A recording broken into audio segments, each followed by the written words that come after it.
श्री सच्चिदानंद सद्गुरु साईनाथ महाराज की जय। श्री सच्चिदानंद सद्गुरु भरद्वाज महाराज की जय।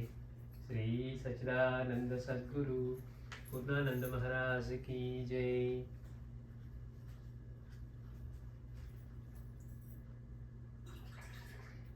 మాస్టర్ గారిని ఒక ప్రశ్న వేస్తున్నారు.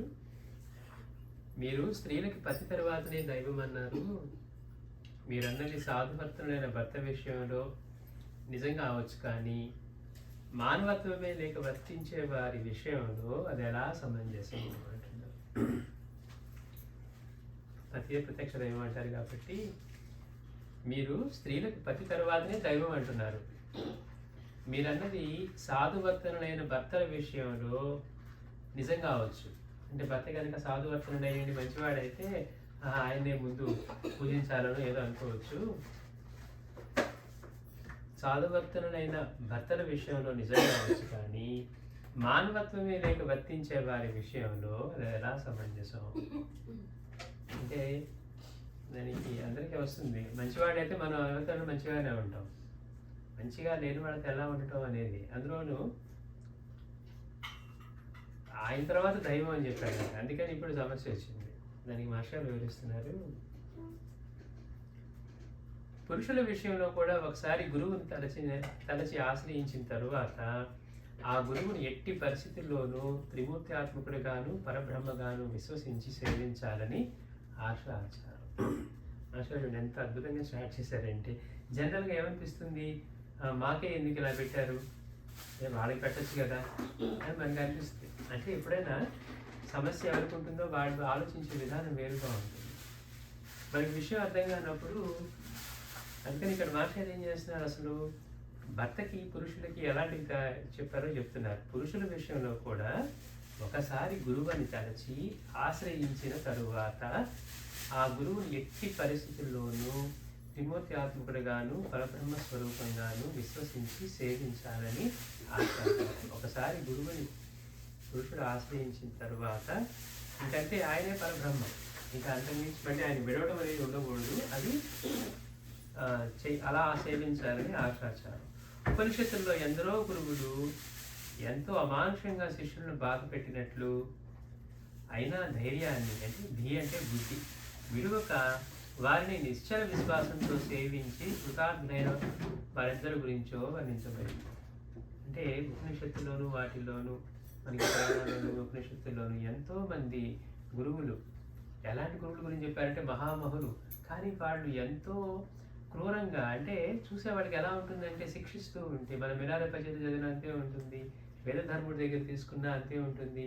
చూస్తానికి పరబ్రహ్మ స్వరూపులు అయినప్పటికీ కూడా శిష్యుల్ని వాళ్ళు పెట్టే పరీక్షలు కానివ్వండి, కష్టాలు కానివ్వండి, వాళ్ళకి ఇచ్చే శ్రమ ఎందుకు, ఆయన ఉద్ధరించడానికే. కానీ మనం బాధపడినప్పుడు అనిపిస్తుంది, ఏంటి ఇంత కఠినంగా నా పట్ల ఉన్నాడు, అందరిని అనుగ్రహిస్తూ అనిపిస్తుంది. అందుకని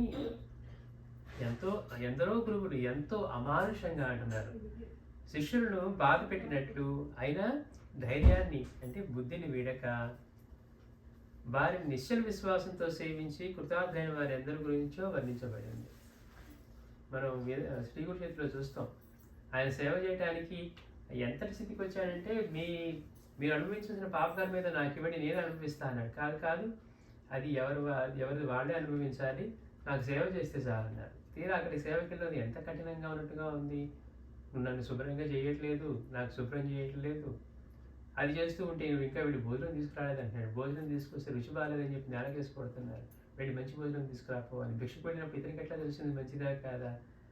మళ్ళీ ఎంత కఠినంగా, మళ్ళీ నువ్వు అబ్బాయి నువ్వు చాలా ఉత్తముడిరా అంటూ ఉన్నారు, మళ్ళీ వెంటనే తిడుతూ ఉన్నారట. అంటే మామూలుగా మనకి చదువుతూ ఉంటే అమ్మో ఇంత కష్టమా అనిపిస్తుంది, ఇక సేవ చేసేవాడికి మనమైతే ఏదో నీకు సేవగా ధనవస్తే నేను ఇంత కష్టపెడతాను, నీకు సేవ చేయని ఏం చేయను అంటాం మనమైతే. అంటే అంత గొప్ప గొప్ప గురువులు శిష్యుల్ని అమానుషంగా కష్టపెట్టినట్టుగా అనిపిస్తుంది. కానీ తర్వాత వాళ్ళు నిశ్చల విశ్వాసంతో సేవించి కృతార్థులైనట్లు, బ్రహ్మ విష్ణు వీళ్ళందరూ పరిగెత్తుకొచ్చారు. శివుడు ఆయన అక్కడ కాశీలో ఇవి కూడా పట్టించుకోకుండా గురువుకి సేవ చేస్తూ ఉంటే వాళ్ళు పరిగెత్తుకొచ్చారు ఇతన్ని అనుగ్రహించడానికి. అలా కాక ఆ గురువుని విడిచిన వాడి ముఖం చూడకూడదనే విషయం శ్రీ గురు చేతిలో కూడా చూడవచ్చు. మనకి గురు చేతిలో ఇంకోటి కూడా ఉంటుంది. స్వామి, నేను ఎంతో కాలం తపస్సు చేశాను కానీ నా మనసు నిశ్చలం అవ్వలేదు అన్నాడు. శ్రీ గురువు అడిగారు, గురువు లేకుండా నువ్వు తపస్సు ఎలా చేశావంటే, లేదు లేదు స్వామి, నేను ఒక గురువుని ఆశ్రయించాను, ఆయన నాకే విద్య నేర్పక ఎప్పుడు తిడుతూ కసురుతూ ఉంటే నేను గురువుని విడిచి వచ్చేసాను అన్నాడు. ఒక్కటే మాట నా శ్రీ గురుడు, అయితే నీ ముఖం కూడా చూడకూడదు అన్నారు. అంటే చూడండి, అంటే గురువుని విడిచిపెట్టడం అనేది మహాపాపం. అందుకని ఆ గురువుని విడిచిన వాడి ముఖం కూడా చూడకూడదన్న విషయం అక్కడ శ్రీ గురుడు చెప్తూ ఉన్నారు. అలానే దీపకుడు అనే శిష్యుని కాశీలో కుష్టి వ్యాధితో బాధపడుతున్న గురువు ఎంత క్రూరంగా చిత్రహింసలు పెట్టినా చలించక సేవించి కృతార్థులైనట్లు చెప్పబడింది. గురువుని విశ్వసించి ఆయన పెట్టే కష్టాలు ఎందుకు పెడుతూ ఉన్నారో అర్థం కానప్పుడు మనకు తెలియదు. ఆ గురువు ఎందుకు కష్టాలు పెడతాడు? మనకున్న కర్మని తొందరగా వాషౌట్ చేశారని పెడతారు. అది తెలియక మనం అనుకుంటాం, అయ్యో నేనేదో గురువుని పెట్టుకుంటే సుఖంగా ఉందామంటే ఈయనేంటి కష్టాలు పెడతాడు అనుకుంటాం. అందుకని చూస్తానికి అలా క్రూరంగా ఉన్నా కూడా వాళ్ళని సేవించి కృతార్థులైనట్లు చెప్పబడింది. అసలు జరిగేది ఏంటంటే, భాగవతం భిక్షుమిత్రులు చెప్పినట్లు మనకి ఎవరి వల్ల ఏ కష్టం కలిగినా అది పూర్వకర్మ ఫలితమే, అది పూర్వ పాపకర్మ ఫలితమే. మనకి అది భిక్షుగీతలో చెప్పారంట భాగవతంలో. ఏమని చెప్పారు? మనకి ఎవరి వల్ల ఏ కష్టం కలిగినా అది పూర్వ పాపకర్మ ఫలితమే. మనం ఏమనుకుంటాం, నేను మంచివాడినండి, నేను ఏమనట్లేదండి, కానీ నన్ను బాధ పెడుతున్నారండి, నన్ను మాట్లాడినారు, లేదా చిత్రహింసలు పెడుతున్నారు, నేను వాళ్ళని పట్టించుకుని అంటూ ఉంటాం. మనం ఇప్పుడు ఏం చేయకపోవచ్చు, కానీ దానికి ఏదో ఒక కారణం ఉండాలి. అందుకని అంటున్నారు మాస్టర్ గారు, భిక్షుగీతలో చెప్పినట్లు మనకి ఎవరి వల్ల ఏ కష్టం కలిగినా అది పూర్వ పాపకర్మ ఫలితమే. ఆ కష్టం అనుభవించవలసిన పాపకాలం వచ్చినప్పుడు ఏ విధంగానైనా అది తప్పదు. అది అనుభవించవలసిన కాలం వచ్చినప్పుడు ఏం చేద్దామన్నా తప్పించుకోలేం. మంచి గురువుని ఆశ్రయించిన శిష్యుడి పాపకర్మ క్షయం కావడానికి మనను వారే అంతగానో కష్టపడతారు. మీనారాబాయ్ వెళ్ళి నేను చేయరానివన్నీ చేశాను అన్నారు. సరే, ఆయన దగ్గరికి తీశాడు, ఎట్లాంటి పరీక్షలు పెట్టి చేయించారంటే చూస్తుంటే అమ్మో ఇంత కఠినమైందా. గురుపత్ని కూడా అనిపించిందంటే, ఏంటి ఈయన పట్ల ఇంత కఠినంగా ఉంటున్నాడు ఏంటి, అందరి పట్ల అంత ఇదిగా ఉండే ఆయన ఇంత కఠినంగా ఉంటున్నాడు ఏంటి అని గురుపత్నికే అంత కఠినంగా అనిపించిందట. అట్లా ఉంటుంది. అంటే గురువుని ఆశ్రయించిన కష్ట సమయంలో ఆయన కూడా ఇంకా కష్టపెట్టే ఇంకా మనకి దాని నుంచి తొందరగా బయటపడేస్తాడు. వారు ఆ కర్మ ప్రాప్తికి నిమిత్త మాత్రులు అవుతారు. ఈ వివరం మాస్టర్ గారు యోగి మిలారేపై చేతిలో చూడవచ్చు అంటున్నారు. ఆ స్థితిలో శిష్యుడు అచంచల విశ్వాసంతో సేవ చేయాలి. అలాంటి వారే కృతార్థులు అవుతారు. ఆ మధ్యలో వదిలేస్తాం, కష్టంగా ఉంది, చదువుకుందామని చేరాం, ఏదో అందరూ మాస్టర్ చేయమన్నారని చేరాం అనుకోండి, అయ్యో ఇది మన వల్ల కానీ కష్టపడి వదిలేసాం అనుకోండి, ఎప్పటికీ పాస్ కాలేము. దాన్ని ప్రయత్నం చేసి అంటిపెట్టుకొని ఎట్లా కష్టపడితే పాస్ అవ్వడానికి అవకాశం ఉంది. అట్లాగే ఇక్కడ గురువుని కూడా, అందుకే బాబా గురువు కూడా బాబాకి ఏం చెప్పారు, నన్ను పూర్ణంగా విశ్వసిస్తే కృతార్థులు అవుతావు అన్నారు. నేను చేశానండి, మంచిలో భక్తి కుదరట్లేదండి, అనుభవాలు రావట్లేదండి అని మనకి అనిపిస్తుంది. మనకేంటి, ప్రతిదీ కూడా ట్రాన్సాక్షన్ లాగా నేను చేశాను, దాని ఫలితం కనపడాలనుకుంటాం. తప్పులు చేశాం కదా, మరి వాటికి కూడా ఫలితం వెంటనే కనపడితే మన పరిస్థితి ఏంటి? రోజు చేసి ఎన్ని తప్పులు చేస్తాం. అసలు మామూలుగా మన ఆలోచన మనకి ఎట్లా ఉంటుందంటే వెంటనే కావాలి అని అనిపిస్తుంది.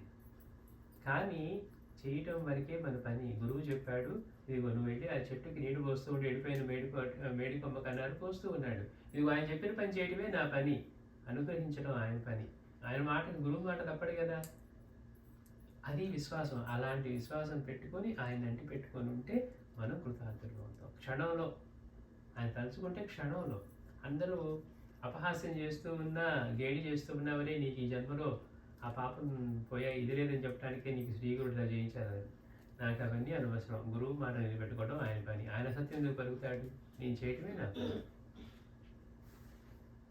అందుకని అట్లా ఎవరైతే పూర్ణంగా విశ్వాసంతో అంటిపెట్టుకొని ఉంటారో అలాంటి వారే కృతార్థులవుతారు అంటున్నారు.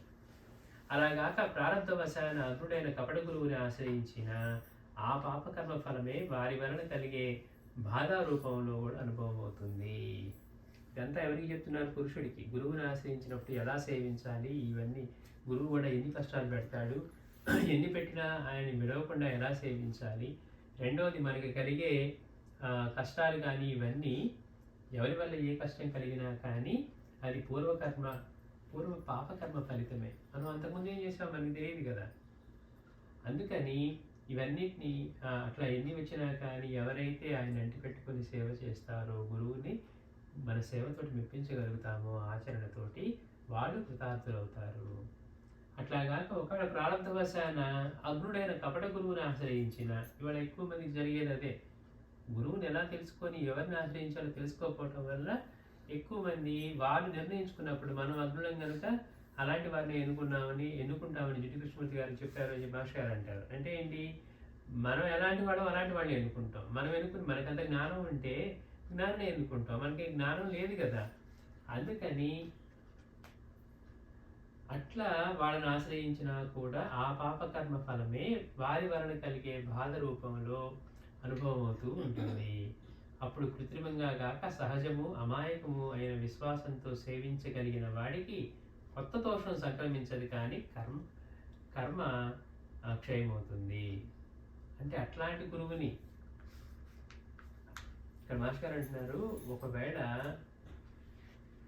అత్యంత సహజంగా కృత్రిమంగా గాక సహజంగా అమాయకము అయిన విశ్వాసంతో సేవించగలిగిన వాడికి కొత్త దోషం సంక్రమించదు, కానీ కర్మక్షయమవుతుంది. మీరు చెప్పినటువంటి దుష్టుడైన భర్త విషయము అంతే.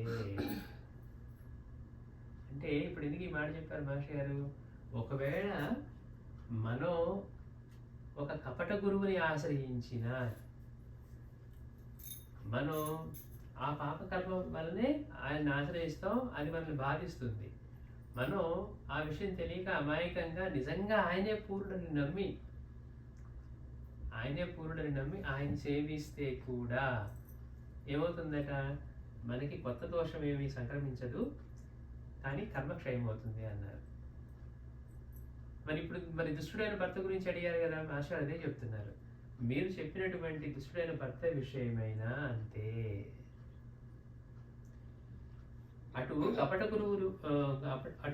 గురువు దాపరించిన పురుషుడు కానీ, ఇటు దుష్టుడైన భర్త దాపరించిన స్త్రీ కానీ వారి పూర్వకర్మ ఫలంగానే అలాంటి వారి పాలిట పడతారు. మనకే ఎందుకు దొరికారు అనిపిస్తుంది మనసుకి కదా. కష్టం వచ్చినప్పుడు మనకి అలాంటి ఆలోచన వెళ్తుంది. అందుకని మాస్టర్ గారు అంటున్నారు, అట్లా కపట గురువును దాపరించిన పురుషుడు కానీ, మరి నిజమైన సద్గురువులు ఎంతమంది ఉంటే పోయి వాడిని నమ్మి మోసపోయామే తర్వాత అనుకుంటూ ఉంటారు కదా. అందుకని అట్లా కపట గురువు దాపరించిన పురుషుడు కానీ, ఇటు దుష్టుడైన భర్త దాపరించిన స్త్రీ కానీ వారి పూర్వ కర్మ ఫలంగానే అలాంటి వారి పాలిట పడతారు.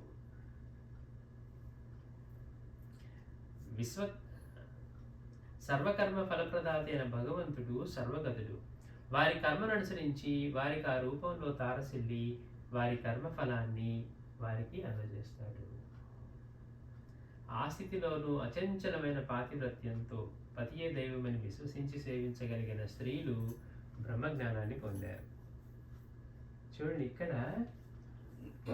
వాళ్ళకేంటి కేపబిలిటీ, వాళ్ళ సామర్థ్యం అనే దానికి ఏం లేదు. వీళ్ళు వాళ్ళని ఎట్లా సేవించారన్న దాన్ని బట్టి వీళ్ళు బ్రహ్మజ్ఞానాన్ని పొందారట. అందుకని మాస్టర్ అన్నారు, ఆ స్థితిలోనూ అచంచలమైన పాతివ్రత్యంతో పతియే దైవమని విశ్వసించి సేవించగలిగిన స్త్రీలు బ్రహ్మజ్ఞానాన్ని పొందారు. ఇందుకు చివటో అమ్మగారు ఒక చక్కని ఉదాహరణ. ఇలా సేవించలేని వారైనా కనీసం నిర్లిప్తంగానైనా సహనంతో ఉండాలి, కానీ ఎక్కడ చేస్తామండి ఇవన్నీ, మనకెక్కడవుతుంది. వాళ్ళంటే మహాత్ములు, పైగా ఆ కాలంలో వాళ్ళు చేయగలిగారు. ఇవాళ మనం ఇంత మోడర్న్గా మనం అన్నీ చేస్తూ ఉంటే సమానంగా మనం ఎందుకు మనం తలవంచి ఉండాలి, ఎందుకు తిరిగి మాట్లాడకూడదు అని మనసుకు అనిపిస్తూ ఉంటుంది. ఎందుకని ఇది కాలం మారే కొద్దీ మన ఆలోచనలు కూడా మారుతూ ఉంటాయి. ఇప్పుడు ఎంతమంది మన ఉదాహరణలు చెప్పుకున్నా కూడా మళ్ళీ పతివ్రతల గురించి వాళ్ళ గురించి ఎందుకు చెప్పుకుంటున్నామంటే వాళ్ళు అలాంటి పాతివ్రత్యాన్ని అవలంబించి అలాంటి ఆదర్శంగా చూపించారు కాబట్టి. ఎట్లాంటి కోరికలు కోరిన వాళ్ళని సైతం వాళ్ళు ఎంత అద్భుతంగా సేవ చేశారు. తల మీద పెట్టుకొని మోసుకెళ్ళిన సందర్భాలు ఉన్నాయి. అంటే వాళ్ళ గురించి ఎందుకు చెప్పుకుంటాం? వాళ్ళు పతివ్రతలు కాబట్టి. మిగిలిన వాళ్ళు ఎంతమంది ఆయన చెప్పినట్టుగా ఎంతమంది గొప్పవాళ్ళు రూపసులు లేరు, వాళ్ళ గురించి ఎందుకు చెప్పుకోం? వాళ్ళ దగ్గర ఇది లేదు. పాతివ్రత్యం ఎవరి దగ్గర ఉందో సూర్యుడిని సైతం ఆపగలిగారు, అలాంటి వాళ్ళ గురించే చెప్పుకుంటాను తప్పించి. అందుకని మాస్టర్ గారు అంటున్నారు, మనం ఎక్కడ చేస్తామండి ఇవన్నీ వాళ్ళు ఇంత కష్టపెడుతూ ఉంటే. అంటే మన లక్ష్యం ఏంటో తెలుసుకోవాలి ముందు. మనం వీళ్ళ పాలిట పడ్డాము అంటేనే కారణం ఏమై ఉంటుంది అంటే క్లియర్గా చెప్తూ ఉన్నారు. మనం గత జన్మంలో చేసుకున్న పాపకర్మ ఫలితంగానే మనం ఇలాంటి వారి పడతాం. పురుషుడు గురువుల పట్లైనా ఎవరి పట్లైనా. కపట గురువుల దగ్గర ఎందుకు ఇంతమంది మనకి దత్తావతారాలు లేకపోతే ఇంతమంది గొప్ప గురువులు ఉంటే వాళ్ళ ప్రపంచంలో ఎంతోమంది కపట గురువులు పాలిట పడి మోసపోతూ అజ్ఞానంతో తిరుగుతూ ఉన్నవాడు జన్మ పరంపరలన్నీ చేసుకుంటూ. అంటే దారొన్నిటికీ కారణం అదే, మనం చేసిన వాటి ఫలితం వల్ల అలా బాధింపబడుతూ ఉంటాం. అయితే అలాంటి వారిని సేవించి కూడా కర్మక్షాళన అవుతుంది. ఎప్పుడు అట్లా సహజము అమాయకము అయిన విశ్వాసం జరిగి కృత్రిమంగా గాక. ఆయన తెలిసిలేండి ఆయన ఇట్లాంటి వాడే కపటం, ఆయన కానీ మేమేదో చేస్తామనేది అట్లా కాకుండా పూర్ణంగా ఎవరైతే విశ్వసించి చేస్తున్నారో తెలిసి ఆశ్రయించినప్పుడు అట్లా అనుకున్నారు కదా, చాలా గొప్పవాడే అనుకున్నారు కదా. మనం మామూలుగా గురువుని ఆశ్రయించినప్పుడు గొప్పవాడనే వెళ్తారు కానీ ఈయన పనికిమాల వాడండి, ఈయన కానీ ఏవో ఉన్నాయి ఏంటంటే ఎవరు వెళ్ళరు. ఎవరు వెళ్ళినా కూడా అజ్ఞానంతో వెళ్ళినా కూడా ఆయన చాలా గొప్పవాడండి, మంచిగా చెప్పాడండి అనుకునే వెళ్తారు. అట్లాగే ఇక్కడ భర్త విషయంలో కూడా వాళ్ళకి అలాంటి వాళ్ళు దొరికినప్పుడు ఎవరు చెడ్డవాడండి నేను చేసుకుంటాను అంటారా? అందుకని మనం గుర్తుపెట్టుకోవాల్సింది మన పాపకర్మ ఫలితంగానే మనకి ఇవి దక్కుతాయని, ఇలాంటి బంధాలు. దీనిలో కూడా మనం కనుక అలాంటి ఇప్పుడు ఎట్లయితే మనకి చూసానికి ఎన్ని కష్టాలు పెట్టినా ఎవరైతే సహించి వాళ్ళకి సేవ చేశారో వాళ్ళు పరిపూర్ణులయ్యారు. ఇట్లా భర్తల విషయంలో కూడా అట్లాంటి వాళ్ళని సేవించగలిగిన స్త్రీలు బ్రహ్మజ్ఞానాన్ని పొందారు అంటున్నారు. అందుకు చెవిటమ్మ గారు చక్కని ఉదాహరణ. అయితే ఇట్లా సేవించలేని వారు ఏం చేయాలట? అమ్మ అంటే ఆవిడ గొప్పవారండి, మనం ఎక్కడ చేస్తామని మనకు అనిపిస్తుంది కదా. అలాంటి వారు ఏం చేయాలి అంటే కనీసం నిర్లిప్తంగానైనా సహనంతో ఉండాలి. కానీ ద్వేషాన్ని వహిస్తే ఆ కర్మబంధం వల్ల మరుజన్మలో ప్రతీకారానికే మరలా ఆ వ్యక్తితోనే రుణం చేత బాధపడతారు. చూడండి ఎంత కీలకమైన విషయాలంటే మనకి ఊరికే కథలు చెప్పడం కాదు. మాస్టర్ గారు ఎట్లాంటి విషయాలు చెప్తున్నారంటే, మళ్ళీ ఎందుకు నేను మౌనంగా ఎందుకు ఉండాలండి, నాకేం తక్కువ, నేను ఆధారపడ్డాను అనిపిస్తుంది మనసుకి కదా. ఏ విషయంలో మనసు మనల్ని ఒక స్టేజ్కి తీసుకువెళ్తే అప్పుడు దాకా గౌరవించడం కూడా నువ్వెంత అంటే నువ్వెంత అంటావు. అలాంటప్పుడు మనం ఎలా ఉండాలట? ఇలా మనం ప్రవర్తిస్తే, అందుకే బాబాయ్ ఏమన్నారు, శ్రద్ధా సౌరి, సహనంతో కూడిన ఓరిమి. మనం అలా ఓరిమితో ఉండగలిగినప్పుడే మన విచక్షణ పనిచేస్తుంది. ఓరిమి లేనప్పుడు వెంటనే నోటితో మాట అనేస్తాం. ఎందుకని? వాళ్ళు అన్నారు మనం అనాలి, లేకపోతే మనకి సాటిస్ఫాక్షన్ ఉండదు. కానీ ఇక్కడ ఏమంటున్నారు? కనీసం నిర్లిప్తంగానైనా సహనంతో ఉండాలి. కానీ ద్వేషాన్ని వహిస్తే వాళ్ళ పట్ల ఆ కర్మబంధం, ద్వేషాన్ని వహించినందువల్ల ఆ కర్మబంధం వలన మరుజన్మలో ప్రతీకారానికై మరలా ఆ వ్యక్తి చేత రుణం చేత ఆ వ్యక్తితోనే రుణం చేత బాధపడతారు. మనం ఇవన్నీ తగ్గించుకొని మనం బాబాతో పెట్టుకోవాలి కానీ బంధాన్ని ఇట్లాంటి వాటితో కాదు. ఒకవేళ మనకి ఇలాంటి పరిస్థితి వచ్చినా కూడా మనం ఎలా ఉండాలి అంటే, అంత ఇప్పుడు మనకి చెప్పినట్టు గొప్ప గొప్ప మహనీయులాగా మనం ఉండలేకపోయినా మళ్ళీ మనం బాధింపబడకుండా ఉండటానికైనా కూడా నిర్లిప్తంగా సహనంగా ఉండాలి అంటున్నారు మాస్టర్ గారు. దానివల్ల మనకేంటి, మాస్టర్ గారు మీరు చెబుతారు, మీరు గొప్పవాడు పట్టు అలా చెప్తారు, మాలాంటి వాడు ఎక్కడ భరిస్తారు అంటే కష్టం ఎవరికి? నువ్వు ఇంకా ఈ జన్మ పరంపరలో పడి కొట్టుకోవాలనుకుంటున్నావా? మళ్ళీ వాళ్ళ చేత తిరిగి బాధపడాలనుకుంటున్నావా? దానికంటే ఓకే, మనం గతంలో ఏదో చేసాం, ఇలాంటివి దొరికాయి, మనం కనుక వీటిని అప్పు చేసాం, తీర్చేస్తే పోతుంది కదా. అప్పు ఒకసారి తీర్చేస్తే ఏమవుతుంది? ఇంకా అప్పు ఉండదు. నేను కట్టనండి అప్పు, తర్వాత చూసుకుంటాను, నేను అప్పులు మనం తీర్చుకుంటూ పెంచుకుంటూ వెళ్ళాం అనుకోండి, అది మనల్ని వెంటాడుతూనే ఉంటుంది. అందుకని మాస్టర్ గారు అంటారు, అట్లా నిర్లిప్తంగా ఉండటం వల్ల మనకి ఏమవుతుందంటే కొత్త వాటిలో చిక్కుకోకుండా, అంటే మళ్ళీ మళ్ళీ పెంచుకోకుండా ఉండగలుగుతాము. మనకి శ్రేయస్సు చేసుకోవడానికి మనకు ఆలోచన లేదనుకోండి, ఎంతమంది మహనీయులు చెప్పినా కానీ మనకి మనం మనం శ్రేయస్సు పొందాలి, నా లక్ష్యం బాబా యొక్క అనుగ్రహం పొందడం. ఈ జన్మ వృధా కాకుండా ఈ జన్మలోనే మిగిలివన్నీ సాధించినా మనకంటే గొప్ప గొప్ప వాళ్ళు సాధించారు. మనం చేసే చిన్న ఉద్యోగాలు లేకపోతే డబ్బు సంపాదన ఇవన్నీ కూడా అత్యల్పాలు. అంటే మిగిలిన వాళ్ళు సాధించేది వాటితో కనుక పోల్చుకోవాలనుకుంటే మన జీవితానికి ఏదన్నా ఇంపార్టెన్స్ ఉంది, మన జీవితానికి మనం చరితార్థం చేసుకున్నామంటే అది మహనీయుడు అనుగ్రహం కలిగింది. వీడు నా వాడని బాగా స్వప్నంలో చెప్పేటో లేదా ఎదురుపడి చెప్పేటో అట్లా ఉండేట్టుగా మనం జీవించాలి అని కనీసం అలాంటి కోరిక ఉండాలి. ఆ కోరుకున్నప్పుడు ఏమవుతుంది, ఇవన్నీ దాని ముందు ఇవన్నీ పనికిరానివి, ఇవన్నీ నన్ను వెనక్కి లాగేవని అనిపిస్తుంది. అందుకని మన లక్ష్యానికి ఇవన్నీ కూడా మనకి హడిల్స్ లాంటివి. మనం వీటిలో పడకూడదు, వీటిని పెంచుకోకూడదు అని మనం ఆలోచించుకున్నాం అనుకోండి, ఏమన్నా కానీ నిర్లిప్తంగా ఉండి సహనంగా కనుక వాటిని ఉండగలిగితే మరు జన్మలో వాడి చేత బాధింపబడకుండా ఉంటాం. లేదంటే మళ్ళీ ఏమంటున్నారు, ఆ వ్యక్తి చేతే మళ్ళీ రుణానుబంధం చేత, ఎందుకని ఒక మాట అంటే ఇంకో మాట అన్నాం, అట్లా మనం అవుతుంది. అందుకని ఈ విధంగా చన్నపసప్ప వీరభద్రప్ప కలవలే అవుతుంది. నిన్ను చంపుతాను వాడు చంపుకోలేదు వాస్తవానికి, కానీ ద్వేషం వహించారు. అందుకని మనిషి జన్మ నుంచి మహనీయుని చూసినా కూడా మనిషి జన్మ నుంచి వాళ్ళు మళ్ళీ జంతు జన్మలకి, హీనమైన జన్మలకి వచ్చారు. అక్కడ కూడా ఎట్లా ఉన్నారట అంటే మళ్ళీ ఒకళ్ళు చంపుకోవడానికే చూస్తున్నారు. మనం చేసిన కర్మలే కాదు, మన భావాలు కూడా మన జన్మలకి కారణం అవుతాయి అన్నారు మాస్టర్ గారు. ద్వేషం వహించినందుకు వాళ్ళు మళ్ళీ మనుష్య జన్మ నుంచి అంత కిందకి దిగజారిపోయారు. ఆ మేకల కథ చెప్పినా కూడా బాబా అదే చెప్పారు. వీళ్ళు నా పొరుగింటి వాళ్ళు ఒకప్పుడు ప్రేమతో ఉండేవాళ్ళు, ఒకరి పట్ల ఒకరు ద్వేషం పెంచి ఇప్పుడు ఇలా అయ్యారు. వాళ్ళ దీనంగా నా వైపు చూసినప్పుడు వాడి మీద జాలి కలిగి దగ్గరికి తీశానన్నాడు బాబా.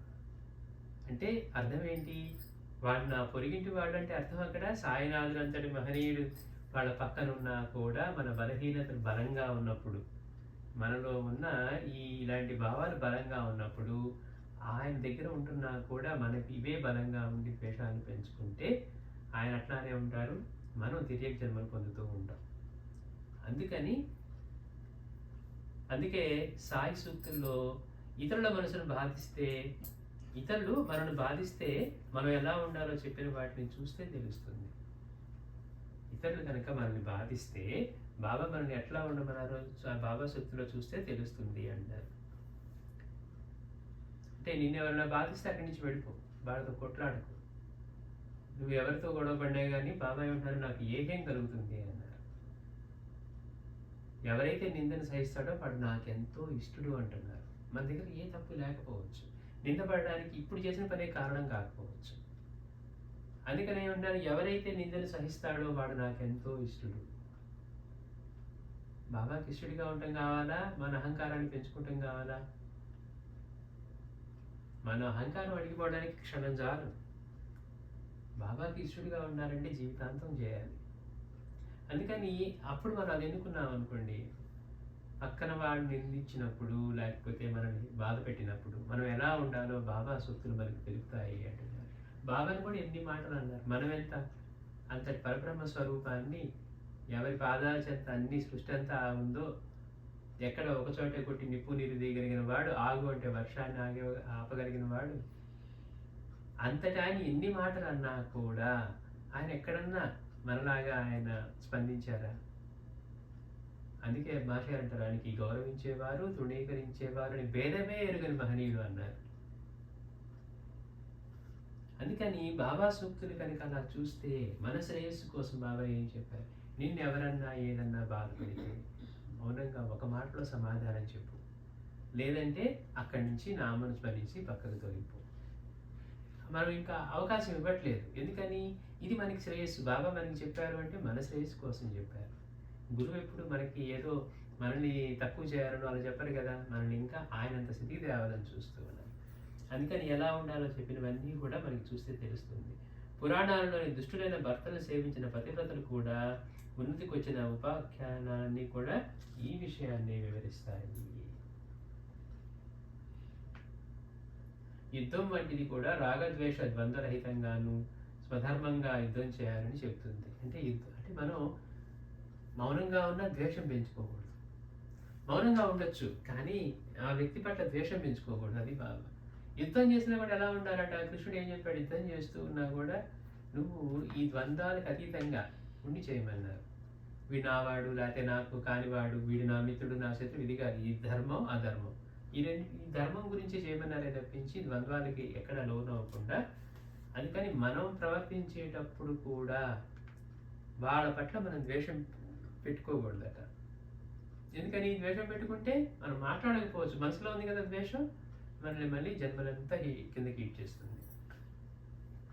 అందుకని రాగద్వేష ద్వంద్వరహితంగా స్వధర్మంగా యుద్ధం చేయాలని చెప్పింది. యుద్ధం చేసినా కూడా అలా చేయాలని కృష్ణ భగవానుడు చెప్పాడు. ఈ విషయంలో ఎన్నో లేఖల్లోనైనా వివరించలేనంతటి ఇతర అంశాలు ఎన్నో ఉన్నాయి. ఎప్పుడైనా అవకాశం వస్తే ముఖతః వివరంగా చర్చించవలసిందే అంటున్నారు. భార్య ఎంత గయ్యాడి అయినా కూడా శ్రీ రామానుజాచార్యులు ఎంత ఓర్పుతో ఉన్నారో చూడండి. భార్య ఎంత గయ్యాడిదైనా తుకారాము, రామానుజాచార్యులు వీళ్ళంతా ఓపికతో ఉన్నారో చూడండి. ఆమెకే ఆమె వెళ్ళిపోయినప్పుడు అది భగవత్ సందేశంగా తలిచి ఆయన సన్యసించారు. ఇంకొంత వివరాన్ని శ్రీ సాయినాథ ప్రబోధామృతంలోను గురుచరిత్ర అనుబంధంలోనూ చూడండి. ఇలా విశ్వాన్ని భగవంతుడిగా దర్శించగలిగేవాడు భాగవతంలో వర్ణించబడిన అవధూత. అలా దర్శించలేని మనకది మాయా స్వరూపంగానే అనుభవమై మనను సంసారంలోనే బంధిస్తుంది. ప్రపంచమంతా ఆయనకి గురువులుగానే కనపడుతున్నారంటే ఆయన దర్శించగలుగుతున్నాడు. విశ్వం అంతా భగవంతుడిగానే. మనం అలా చూడట్లేదు కదా, మనం మాయనే చూస్తూ ఉన్నాం. అందుకని మనకి మాయా స్వరూపంగానే అనుభవమై మనను సంసారంలో బంధిస్తుంది. కష్టాలలోనూ సుఖాలలోనూ సములై సర్వత్రా భగవంతుణ్ణి చూడగలగాలనేదే గీతాది గ్రంథాలన్నీ చెప్పేది. శ్లోకాలు నేర్చుకోమని చెప్పట్లా, దానిలోని భావాన్ని మనం ఎలా జీవించాలో చెప్తుంది భగవద్గీత. కష్టాలలోనూ సుఖాలలోనూ సములై, రెండింటినీ సమానంగా స్వీకరించగలగాలి. స్థితప్రజ్ఞత్వం రావాలి. సములై సర్వత్రా భగవంతుణ్ణి చూడగలగాలనేదే గీతాది గ్రంథాలన్నీ చెప్పేది. అంటే మనకి మాస్టర్ ఎంతో విలువైన విషయాలు చెప్తున్నారు. తెలియనప్పుడు మనకు అనిపిస్తుంది, మాకే ఎందుకు ఇలా పెట్టారు, ఈ ధర్మం ఎందుకుంది, మాకేం తక్కువ అని అనిపించేటప్పుడు. కానీ ఈ ధర్మంలో పురుషుడికి అలానే విధించారు. కానీ ఇవాళ పరిస్థితి ఎట్లా ఉంది? వెళ్ళి గురువుని ఆశ్రయించి, అందుకే గురువుని ఆశ్రయించి విద్య నేర్చుకున్న తర్వాత అప్పుడు గృహస్థాశ్రమంలో ప్రవేశించేవారట. అప్పుడు ఏమవుతుంది? ఎలా ఉండాలో తనకు తెలుస్తుంది. ఇప్పుడు ఏముంది? శ్రీ సచ్చిదానంద సద్గురు సాయినాథ్ మహారాజ్ కీ జై.